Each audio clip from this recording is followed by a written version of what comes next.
ஒரு சிஸ்டர் சொல்லியிருந்தாங்க, எதுக்கு நீங்க பீரியட்ஸ் டைம்ல பிரம்ம முகூர்த்த விளக்கு ஏத்துறீங்க, ஏத்தாதீங்க, 5 நாள் தானே இருக்கு அப்படின்னு சொல்லிட்டு சொன்னாங்க.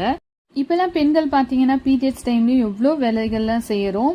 ஒரு சின்ன விளக்கு ஏத்துது, அதை நம்ம மன அமைதிக்காக ஏத்துறோம். அது எந்த தப்பும் இல்லை அப்படின்னு சொல்லிட்டு தான் நான் நினைக்கிறேன்.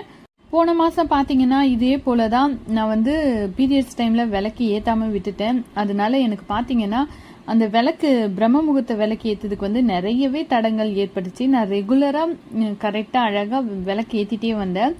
இந்த டைம் வந்தோடனே எனக்கு பிரேக் ஆனோடனையும் அதுலேருந்து எனக்கு பிரேக் ஆகிட்டே இருந்துச்சு. என்னால் ரெகுலராக விளக்கு போடவே முடியல.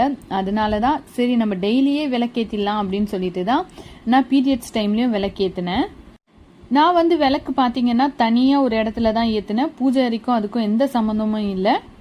நான் பண்ணது தப்புன்னு நினைச்சீங்கன்னா மறக்காம கீழே கமெண்ட்ஸ் சொல்லுங்க. பபாய். நம்ம சேனலை சப்ஸ்கிரைப் பண்ணுங்க. எனக்கு